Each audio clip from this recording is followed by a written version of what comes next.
Le tigre et le cougar sont entrés en collision. Là, il est en train de nous expliquer que Oussama Ben Laden l'a chargé d'une mission, d'une bonne nouvelle.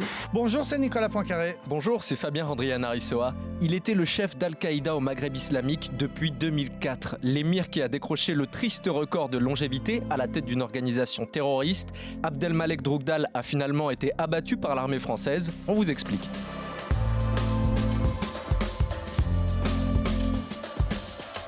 Un vétéran du djihad mort à 50 ans, un âge quasi canonique pour un terroriste, ennemi public numéro 1 en Algérie où il a grandi et perpétré de nombreux attentats. C'est au nord du Mali qu'il a été abattu. 3 bonnes raisons d'écouter ce podcast avec Nicolas. Alors on va parler effectivement de ces 30 ans de carrière terroriste, c'est tout à fait exceptionnel par la longévité, une carrière qui a commencé dans les années noires en Algérie, les années 90, les années des massacres et puis qui s'est poursuivie ensuite au Mali. Je vais vous raconter comment les soldats français l'ont retrouvé d'abord, puis abattu ensuite. Et puis je vais vous dire pourquoi il fallait absolument frapper un grand coup. Il fallait sortir de cette période noire qui a eu lieu dans la région à la fin de l'année dernière lorsque les djihadistes ont commis des terribles massacres contre des civils au Burkina Faso et des attaques de bases militaires au Niger.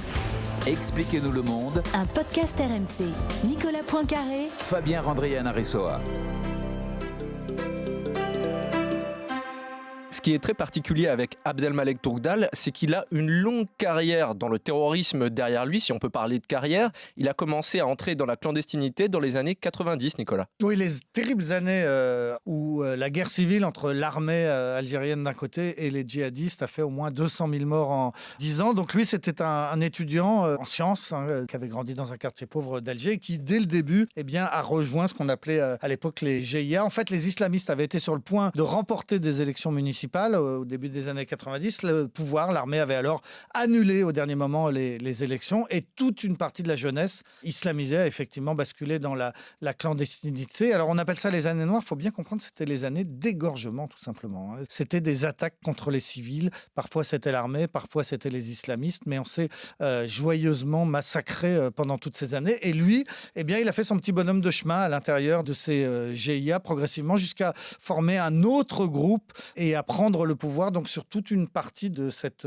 rébellion islamiste. Ensuite, ça s'est calmé au début des années 2000 et à ce moment-là, il y a eu les attentats du World Trade Center à New York et il a fait allégeance à Oussama Ben Laden qui était le nouveau héros des islamistes. Il a créé Al-Qaïda au Maghreb islamique et puis depuis le sud algérien, il a réussi à exporter son djihad et sa guerre vers le Sahara, le Sahel, le Mali principalement. Le véritable tournant dans la carrière d'Abdelmalek Droukdal, ça a été justement quand le GSPC a rejoint Al-Qaïda, tu l'as dit. Écoutez ce reportage dans le Soir 3 du 14 septembre 2006. Pourquoi est-ce que Al-Qaïda s'intéresse au GSPC ?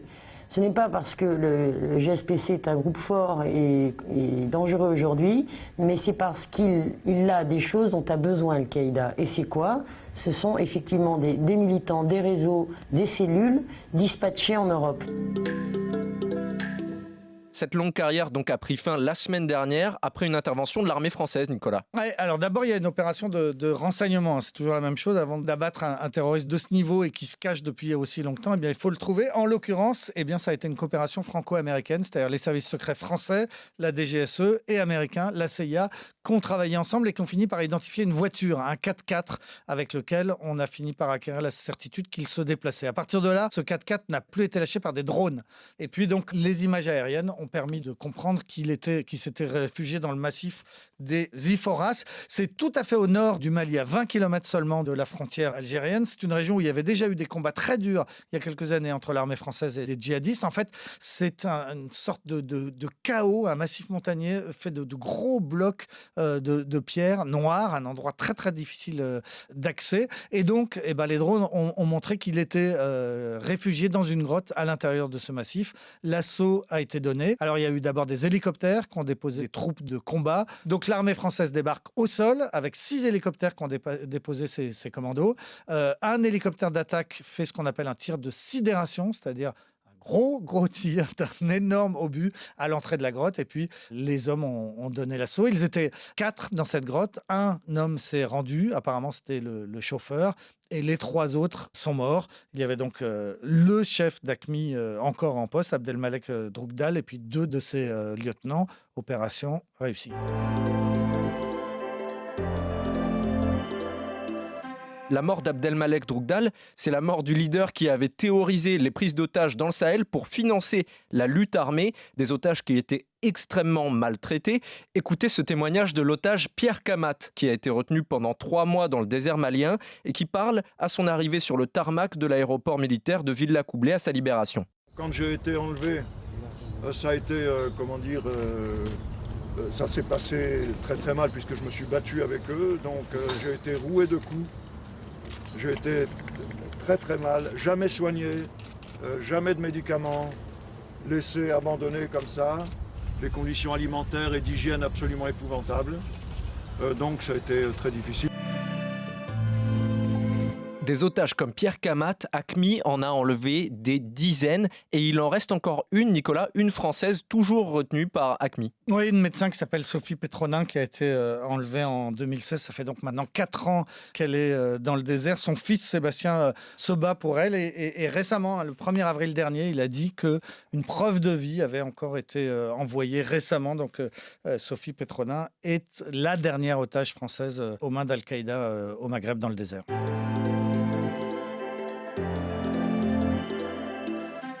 Pour autant, la mort d'Abdelmalek Droukdal, ça ne signifie pas la fin de la guerre au Sahel, puisqu'il reste encore 5000 militaires français et donc une otage française, on l'a dit. Alors voilà, cette opération naturellement continue. Les Français se sont même renforcés. Ils étaient 4500, on est passé à 5200 hommes, donc c'est beaucoup. Il y a eu une vraie période noire à la fin de l'année dernière, notamment en novembre, lorsqu'il y a eu ce télescopage entre 2 hélicoptères français qui étaient en train de pourchasser des djihadistes au sol. Les 2 hélicos se sont heurtés. La France a perdu 13 hommes, ce qui n'était pas arrivé depuis la guerre d'Algérie, donc une très grosse perte pour l'armée française à la fin de l'année dernière. On s'en rappelle, ça a été un vrai traumatisme. Écoutez Florence Parly, la ministre des Armées, en conférence de presse le 26 novembre dernier, juste après la collision entre les 2 hélicoptères. Alors que le combat contre les djihadistes avait commencé, le Tigre et le Cougar sont entrés en collision. C'est avec une profonde tristesse et une grande émotion que nous avons appris la mort des 13 militaires qui étaient à leur bord. Est-ce que c'est ce drame qui a servi de point de bascule pour intensifier la lutte contre les djihadistes ? Alors, de fait, c'est après cet accident qu'on a annoncé un renfort de l'opération Barkhane, mais ce n'est pas uniquement cet accident, c'est surtout ce qui se passait à ce moment-là dans le désert. Les mois de novembre et décembre ont été absolument terribles. Les djihadistes, notamment, ont lancé des attaques meurtrières au Burkina Faso contre des villages. Il y a eu plusieurs massacres de villageois avec à chaque fois quelques centaines de morts. Et puis des attaques au Niger de bases militaires. Il y en a une en particulier qui a énormément marqué les esprits. Les djihadistes étaient arrivés en mobilette, très nombreux. Ils sont arrivés sur cette base militaire. Les militaires nigérians n'ont pas défendu, n'ont pas tiré. Ils ont été massacrés et les djihadistes sont repartis après avoir commis leur massacre en abandonnant leur mobilette, mais en s'emparant des véhicules militaires, des armes lourdes de l'armée, etc. Un fiasco total pour l'armée nigériane. Et ça, c'était terrible parce que la France, dans cette guerre, elle est obligée de s'appuyer sur les armées locales. L'armée malienne, l'armée nigérienne, l'armée tchadienne, l'armée mauritanienne, l'armée du Burkina Faso. Et si, ces soldats perdent toute confiance, s'ils se mettent à avoir peur, s'ils se mettent à ne plus avoir confiance dans leur hiérarchie ni dans l'armée française pour les défendre, c'est une catastrophe. D'où les décisions qui ont été prises politiquement en France en janvier, d'intervenir plus fort, de taper plus fort sur les djihadistes. Et c'est ce qui fait dire aux militaires français avec qui j'ai parlé que ces derniers temps, ça va mieux, que des coups sévères ont été portés aux djihadistes. Sauf que cette guerre, on la gagnera jamais. On a beau nous dire qu'en ce moment, ça se passe mieux, que c'est moins pire. En vrai, la France n'arrivera jamais à gagner cette guerre contre les djihadistes. C'est trop grand, ils sont trop nombreux, il y a trop de mouvements différents. Soit on reste et on s'enlise, soit on s'en va et c'est pire.